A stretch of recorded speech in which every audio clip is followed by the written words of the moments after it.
Bonjour à tous et bienvenue sur l'hypnose. Aujourd'hui, je vais parler d'un thème qui, je sais, va parler à beaucoup de monde parce que c'est quelque chose qu'on fait tous. C'est quelque chose qu'on fait tous, c'est quelque chose qui nous impacte tous, c'est quelque chose qui nous empêche tous d'avancer. Et ce thème, c'est le fait de surveiller ses paroles et ses pensées. Il nous arrive souvent, quand on veut commencer quelque chose, que ce soit une action dans le travail ou dans la vie quotidienne, d'avoir des pensées en fait qui vont venir nous empêcher de le faire. Des pensées qui vont nous dire par exemple tu n'es pas capable, ou alors tu ne seras jamais à la hauteur, ou alors ce n'est pas pour toi. Tout ce genre de pensées là vont nous empêcher de passer à l'action et vont nous provoquer des émotions négatives et une image faussée de nous-mêmes. Le problème, c'est que ces pensées là elles ont tendance à se répéter, non seulement dans une action mais aussi dans une autre. Et finalement on va tellement se les répéter qu'on va finir par y croire. On va croire qu'on n'est pas capable de faire des choses alors qu'on est tout à fait capable de les faire. Il y a un psychologue américain qui a étudié ça, qui s'appelle Aaron Beck, il me semble, je ne me trompe pas de nom, et il parle de pensées dysfonctionnantes. Il en a détecté 10, que j'énoncerai peut-être dans une prochaine vidéo ou alors dans l'article. Et ces pensées vont s'activer de façon tout à fait automatique et vont nous provoquer des comportements qui seront donc en lien et qui vont venir valider ces pensées.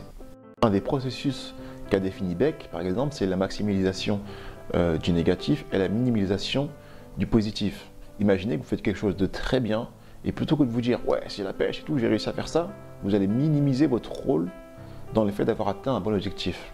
Et inversement, vous allez faire quelque chose de très mauvais, mais sans pour autant en être en cause, et vous allez maximiser votre rôle là-dedans. Vous allez dire c'est de ma faute, de toute façon je ferai toujours tout ce que je fais, etc. etc. Et en fait tout ça c'est faux.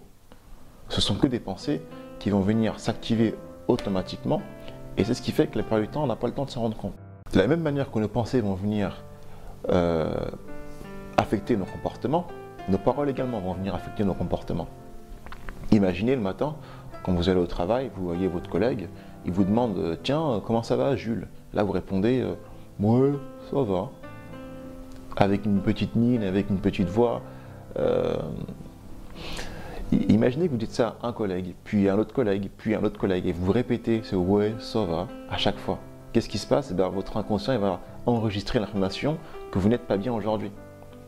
Alors pourtant vous avez pu commencer la journée de la bonne façon, en étant heureux, en étant happy, mais pourtant à force de répéter que vous n'allez pas bien, votre inconscient va se dire « je vais pas bien ». Et qu'est-ce qu'il va faire? Comme lui il est obéissant et qu'il croit en vous de façon inconditionnelle, il va provoquer des situations dans lesquelles vous vous sentez pas bien. Alors c'est pas de la magie, c'est juste qu'il y a ce qu'on appelle un mécanisme d'attention sélective qui fait que vous allez vous focaliser de façon, encore une fois, automatique sur tout ce qu'il y a de négatif. Et comme vous vous focalisez sur tout ce qu'il y a de négatif, alors vous allez valider la parole que vous avez dit qui est donc « ouais, ça va ». Tout simplement. Ou alors « je vais mal ». Voilà. Alors à chaque fois que vous allez répéter des paroles qui vont dans le sens de votre mal-être, votre inconscient il va intégrer que vous voulez aller mal, même si c'est pas ce que vous voulez. C'est dur l'inconscient. En fait, pour faire un parallèle avec l'hypnose, les pensées automatiques et les paroles comme ça qu'on émet, négatives ou positives, vont agir comme de l'autosuggestion. En fait, c'est simple, c'est vraiment de l'autosuggestion. Vous allez vous autosuggérer que ça ne va pas, soit par la pensée, soit par la parole. Et résultat, votre inconscient va réagir de façon à ce que vous n'allez pas bien. Alors, je ne suis pas en train de vous dire que c'est de la pensée magique, non, je suis en train de vous dire que c'est un mécanisme psychologique qui fait que ce sur quoi vous vous focalisez, vous avez tendance à le voir plus facilement, tout simplement. Et quand on se répète qu'on va pas bien, on se focalise sur ce qu'il y a de négatif. Alors facilement, on va voir ce qu'il y a de plus en plus négatif. C'est ce qu'on appelle aussi de l'autosuggestion. Alors, une fois qu'on sait ça, comment faire pour s'en sortir? Et bien voilà. Une des choses, ça serait de s'entraîner à ne plus parler négativement de vous-même, mais aussi des autres. Pourquoi? Parce que lorsqu'on ne parle plus négativement de soi, on va commencer à développer un langage de plus en plus positif. Par exemple, prenez un dictionnaire et puis trouvez des mots positifs. Enrichissez votre vocabulaire de mots qui expriment ce qu'il y a de positif. Pareillement, si vous voyez quelqu'un faire un truc qui ne vous plaît pas, n'allez pas directement le juger ou dire je ne sais pas, il est moche ou alors il n'a pas des bonnes paires de chaussures. Essayez de voir ce qu'il y a de beau en lui, ou au mieux, ne vous intéressez pas à lui, parce que de toute façon, c'est sa vie et c'est pas la vôtre. Et vous-même, essayez de vous voir toujours positif. Au lieu de vous regarder le matin et de vous dire oh, je suis gros, ou alors ah bah tiens, je perds mes cheveux, ou alors je sais pas, j'ai des boutons. Voyez ce qu'il y a de beau en vous. Vous êtes en vie, vous respirez. Je sais pas, voyez ce qu'il y a de beau en vous. J'aurais dit des choses pour moi, mais c'est pour moi, donc voyez vous pour vous ce qu'il y a de beau chez vous. Pareillement, quand on vous parle, quand on vous demande si ça va, au lieu de vous répondre ça va, répondez ouais, j'ai la pêche. Ouais, ça va, oui. Devenez un générateur d'énergie positive, constamment. Après, bien sûr, ça peut arriver à tout le monde d'avoir des coups de mou, de se sentir mal, mais si on continue à se répéter qu'on va mal, ben, ça ne va pas faire de nous qu'on va mieux.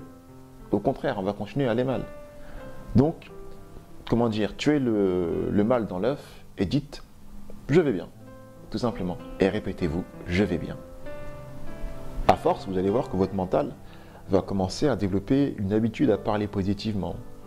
Vous allez avoir de plus en plus confiance en vous, vous allez développer une meilleure image de vous, mais également du monde. Je vais loin là, hein, mais quand on pense bien du monde, comme la perception c'est quelque chose de construit par nos pensées, alors le monde va bien. Je ne suis pas en train de vous dire qu'il n'y a pas de guerre ni quoi que ce soit, hein.